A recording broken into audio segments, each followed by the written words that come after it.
Oi pessoal, tudo bem? Primeiramente, bom dia, quase boa tarde, né?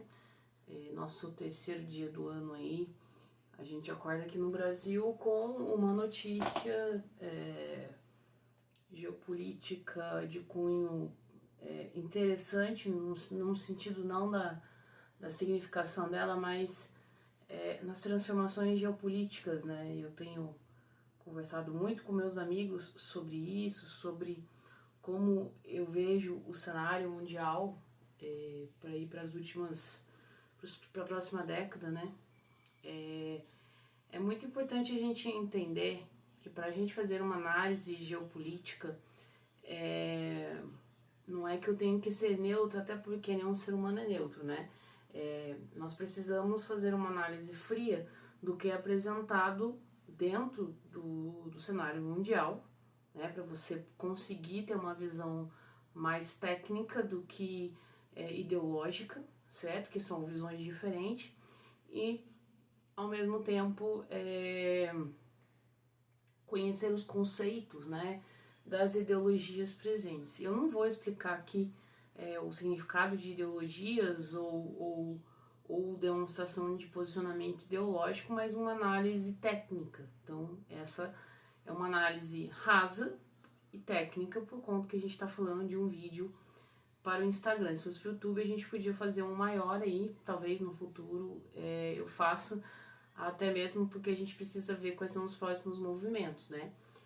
Não são previsões com base da minha cabeça, os meus referenciais sempre vão ser os meus livros, as minhas leituras, não só leitura de livro, mas de artigos de periódicos de grande influência e comentários de pessoas que acompanham os conflitos de perto, artigos de jornais, enfim, entrevistas em redes que são de cunho internacional, e eu acompanho bastante porque eu me interesso pelo assunto de geopolítica, né?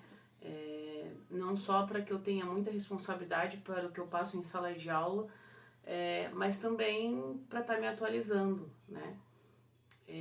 Eu comentei no meu vídeo de ano novo que nós teríamos um 2026 bastante intenso em termos geopolítico. E tá aí, gente. Já começou o ano com essa primeira... finalizou o ano com a guerra civil que a gente teve nos Emirados Árabes, né? A gente tá tendo uma guerra civil lá. E começou aí com a captura do Maduro, né? Do ditador. Ele é um ditador, independente do que a gente analise em termos ideológicos. A Venezuela vivia uma ditadura, né? Se você é de direita ou de esquerda, não importa. A gente tem os posicionamentos da esquerda apoiando, que não foi uma ação correta, inclusive a mensagem do Lula foi em direcionamento a isso, não necessariamente ao Maduro, mas a forma como o Trump e os Estados Unidos adquiriu o poder. Eu queria indicar para quem tem muita... eu não li esse livro aqui ainda, inclusive é um livro para esse início de ano, eu vou pegar só depois que eu... pelo menos, gente, é um livro que eu vou precisar ler com muito cuidado, né? É um livro que eu busquei na Festa do Livro da USP, que é do Luiz Alberto Muniz Bandeira, A Segunda Guerra Fria. É publicado pela Rocco, foi um livro que eu fui em São Paulo justamente buscar, porque ele tem um preço muito caro e na Amazon, e eu consegui aqui. Isso aqui vai me ajudar até mesmo a aprimorar os meus comentários. Mas a gente tem que enxergar algumas coisas que... Uma coisa é o que a gente acha e pensa, e a outra é o que se estabelece como reação humana, né? Quando a gente fala de geopolítica, o conceito básico é a ação da política dentro do planeta Terra.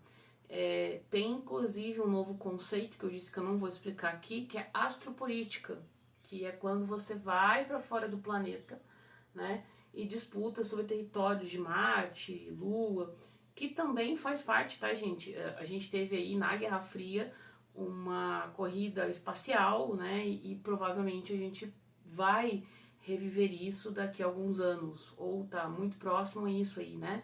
Até 2030 a gente pode sim, e eu acredito fortemente numa corrida espacial, tá? A gente está vendo que blocos estão se formando.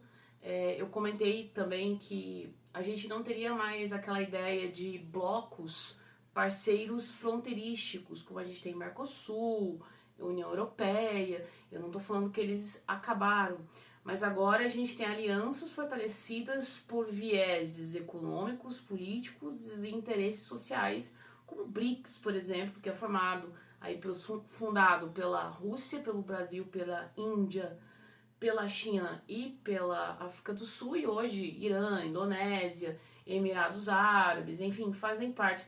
Tem outros países também, que são 11, que fazem parte do BRICS. Esse bloco especificamente, ele é oposição ao bloco do que seria a OTAN, né? A questão da influência. O que a gente tem visto nos últimos anos, inclusive na Europa, nas grandes guerras mundiais, é você ver a Europa ameaçada, certo? Como a gente pode pegar lá a Rússia invadindo a Ucrânia, e se a gente tivesse em contextos diferentes, os Estados Unidos teria defendido a Ucrânia e teria defendido o território europeu, porque foi o que aconteceu na Primeira e principalmente na Segunda Guerra Mundial.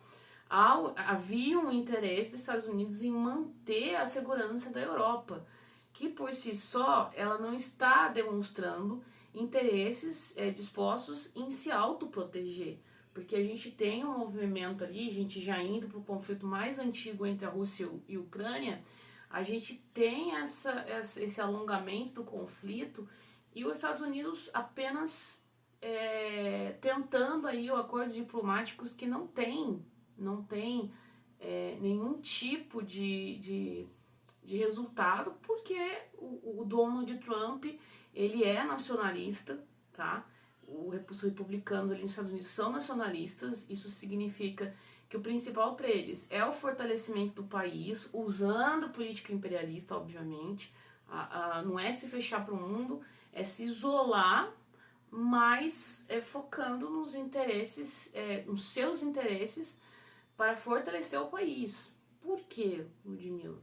Por isso que eu falo, gente, muita coisa. A China, ela está crescendo quanto potência econômica há muito tempo. Então, a China ameaça pegar dos Estados Unidos essa posição que ele tem de potência mundial. Então, a gente precisa analisar friamente que as ações dos Estados Unidos são única e basicamente para se fortalecer quanto potência mundial, tá? Aí você tem o conflito do Irã da Palestina, que também o Trump não conseguiu resolver, diminuiu os ataques, mas ainda eles continuam, né? Nós temos a intensificação entre Paquistão e Índia, outro conflito, então são micro conflitos convergendo para um possível macro conflito de Terceira Guerra Mundial. Eu estudei, li atualmente um artigo interessante de eu vou depois ver se eu compartilho com vocês mais pra frente, de que nós não teremos uma Terceira Guerra Mundial baseada nas armas nucleares, e eu acredito nisso, até porque a gente se suicídio não converge com as consciências, porque uma guerra, gente, ela não é armamentista só, ela é ideológica, ela é de tudo, ela é psicológica, a gente tem que olhar para a guerra quanto todas as roupagens que a veste como uma guerra, né? E aí você tem essa possível convergência de uma Terceira Guerra Mundial, e eu não acredito que isso aconteça em 2026 ainda, tá? Mas que há uma escalada, não com armas nucleares, mas armas diplomáticas e ao mesmo tempo autoritárias. Eu acredito, junto aí essa visão não é minha, é de alguns especialistas, que tanto da esquerda quanto da direita, de que a gente pode viver um momento de autocracia, né, em muitos países, né, o retorno do fascismo aí, do neofascismo, mas uma roupagem mais característica para o período que nós estamos vivendo. E a gente tem que entender Porque é o seguinte, qual é o maior apoiador da Venezuela fora da América? É a China. A China empresta dinheiro para a Venezuela e a Venezuela, pelas informações do que eu li, deve para a China cerca de 60 milhões de dólares. E aí foi convergido, o Maduro fez um acordo com a China para que o petróleo fosse da China, né, repassando como pagamento. Então o Donald Trump vê com essa manobra do Maduro junto com a China um enfraquecimento do poder dos Estados Unidos na América Latina. E aí você tem justamente não essa, mas Ludmilla, o ideal da liberdade, do direito humano que a Venezuela perdeu. Sim, gente, tem, eu acredito nisso. Está tendo comemorações venezuelanas pelo mundo inteiro. Vocês podem acompanhar. A gente viu como que foi o processo eleitoral da Venezuela e a gente sabe que provavelmente é aquilo lá mesmo. O opositor ao Maduro ganhou, né? E ele está nos Estados Unidos, tá? O opositor do Maduro está refugiado politicamente nos Estados Unidos, né? O que nos diz muita coisa. Então, os Estados Unidos ele vai com a ideia de combate ao narcotráfico. O Maduro fez um discurso ontem falando que não há narcotráfico na Venezuela, mas existe sim. São dados estatísticos, isso não é ideológico. E assim como está em todo o ambiente mundial. Mas ali há uma intensificação muito grande em relação e a entrada do narcotráfico em toda a América Latina e para os Estados Unidos. Então, como a Venezuela não tem uma outra questão, o Trump utiliza dessa desculpa de combater o narcotráfico e ele vai lá e retira o presidente da Venezuela. Então, ele tira o poder ali. Nós vamos, a 1h nós vamos ter aí o discurso dele, para 1h aqui de Brasília, eu vou acompanhar. E aí, gente, nós temos uma questão. O que vai acontecer? Quem vai assumir o papel da Venezuela, né? Será que os Estados Unidos vai vai colocar na mão do que está lá refugiado? Diz a Constituição da Venezuela, que não é seguida, né? Ela foi feita democraticamente, mas ela não é seguida, que a vice-presidente do Maduro precisa chamar eleições diretas em até um mês, né? Porém, nós vamos ter que esperar mesmo para ver o que vai acontecer ali. Mas a China, ela não está reagindo ao ataque norte-americano, perceberam? Porque, na verdade, gente, a China está com influência na Europa, a Europa está numa crise civilizatória, há uma queda e não há investimento na Europa dos líderes europeus em quererem entrar num conflito. Então, a China está dominando o mercado ali na Europa, como aqui no Brasil, isso no mundo, né? Então, os Estados Unidos está focando aqui na América, dando as costas para a Europa.